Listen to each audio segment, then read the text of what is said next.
député de Sherbrooke au Saint-Charles. Monsieur le Président, tout comme mes collègues qui viennent tout juste brillamment de s'exprimer sur le sujet, je tiens également à intervenir en faveur de la motion proposée. Le NPD est le parti qui a la santé et le bien-être des citoyens et citoyennes canadiens à cœur. Et l'utilisation actuelle de l'amiante chrysotile canadienne et son exportation contrevient directement à la santé de notre population.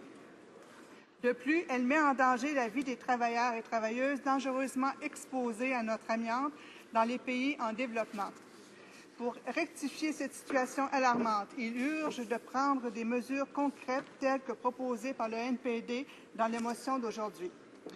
Tout d'abord, il importe, et ce, de façon prioritaire, d'interdire l'utilisation de cette matière dangereuse qui développe des maladies mortelles.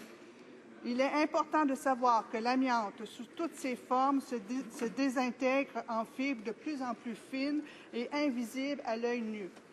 Lorsque ces fibres sont respirées par l'humain, elles peuvent causer de nombreuses maladies mortelles, telles que l'amiantose et le cancer du poumon. Et, de fait, sont là pour prouver l'extrême dangerosité de ce produit. Au pays, plus de Canadiens meurent en raison de l'amiante de toutes les autres causes professionnelles et industrielles combinées.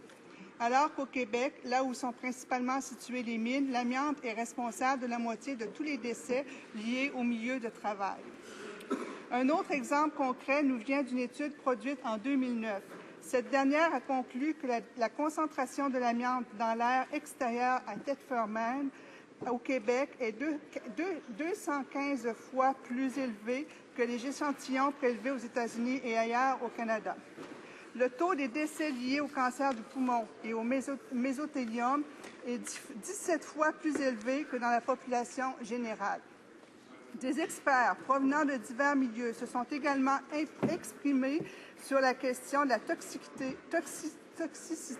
de l'amiante de chrysolite, mais le gouvernement ne semble pas intéressé à les entendre, encore moins à connaître leur expertise. Des documents internes de Santé Canada révèlent que dès 2006, des fonctionnaires ont refuté l'affirmation des conservateurs qui affirmaient que l'amiante chrysotile était sécuritaire. Mais les conservateurs ont préféré fermer les yeux. La Confédération des syndicats nationaux de Québec a appuyé la fin de l'exploitation de l'amiante dans la province, mais le gouvernement conservateur ne l'a pas entendu. À l'échelle internationale, l'Organisation mondiale de la santé et l'Organisation internationale du travail conviennent qu'il n'y a pas de niveau sécuritaire d'exposition à l'amiante. Mais le gouvernement conservateur continue de tenir outrageusement notre réputation internationale que nous avons si durement bâtie durant les dernières décennies. En plus d'être une matière dangereuse, l'exploitation des mines d'amiante connaît un important déclin depuis la fin des années 90. Ce secteur est tout simplement plus rentable et il urge de passer à un plan économique de transition qui pourrait être similaire à ce qui s'est fait dans l'industrie du tabac. En 1991, les mines d'amiante du Québec employaient 1 000 travailleurs. Aujourd'hui, il n'y a que 350 travailleurs de 3 à 4 mois par année à Thetford-Mines. Lab Chrysotile Inc. s'est placée sous la protection de la loi de la faillite et elle prévoit fermer ses portes en novembre prochain. Au lieu de revoir le problème de dangerosité de ce secteur économique et d'appuyer les familles des mineurs, le gouvernement a choisi la voie carrément criminelle de subventionner 160 délégations commerciales dans 60 pays pour promouvoir l'amiante à l'étranger. Ainsi, l'argent des contribuables, ces délégations sont allées faire la promotion de notre amiante, supposément sécuritaire, dans le but d'en faire la vente, principalement dans les pays en voie de développement, qui n'ont pas de conditions sécuritaires de manutention qui existent chez nous. Sur le plan des coûts reliés à la santé de nos mineurs, une étude indique que le coût des prestations d'invalidité pour 691 travailleurs souffrant des maladies professionnelles liées à l'amiante ont passé de 66 millions en 2000 seulement. Monsieur le Président, le Canada ne peut se permettre ni de jouer avec la santé de ses travailleurs, ni de jouer avec l'argent de ses contribuables que le gouvernement ne cesse de mal répartir. Monsieur le Président, le NPD demande depuis déjà longtemps de mettre un terme à l'exportation d'amiante qui cause des maladies graves et des décès dans les pays en développement.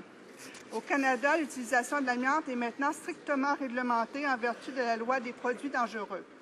Mais ce n'est pas le cas dans de nombreux pays en développement où la législation de produits dangereux n'a pas encore été mise en vigueur et où les organes de régulation n'ont pas encore les ressources pour contrôler les contrevenants à leurs lois.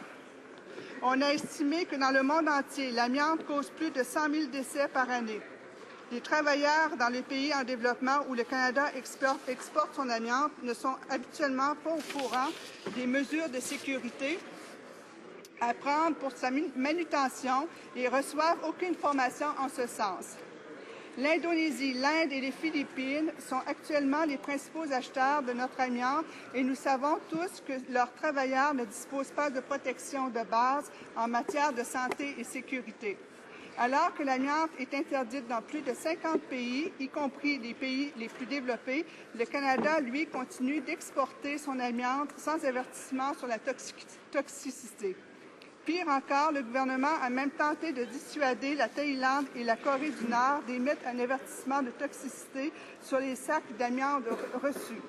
Toujours selon le gouvernement, ces mesures d'avertissement qui montraient un squelette avec 2 os croisés semblaient excessives.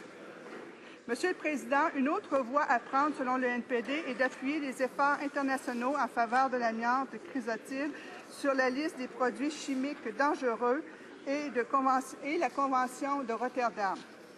Jusqu'à maintenant, c'est à 3 reprises depuis 2006 que le gouvernement a fait obstacle aux efforts internationaux pour inclure l'amiante sur la liste des substances dangereuses de l'Organisation des Nations unies sur cette convention. Il convient qu'il faut absolument rectifier cette gênante et honteuse situation face à la communauté internationale. Order.